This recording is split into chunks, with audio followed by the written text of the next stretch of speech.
Käydään tällä videolla vähän läpi, että miten tämmönen kartionmallinen hoonausterä toimii. Eli tällä pystyy tekemään jo valmiiseen reikään laatan peräpuolelle semmoisen pienen viisteen, jos esimerkiksi se vesieriste on sen hanakulman ympärillä vähän pyöreänä, niin tämä helpottaa asentamista paljon.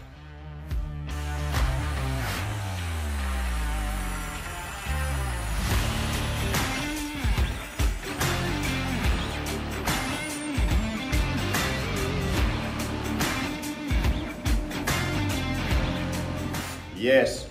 Ja nyt niin kuin näette, niin reuna on viistetty nätisti, mutta silti tää näkyvä puoli on edelleen täysin ehjä.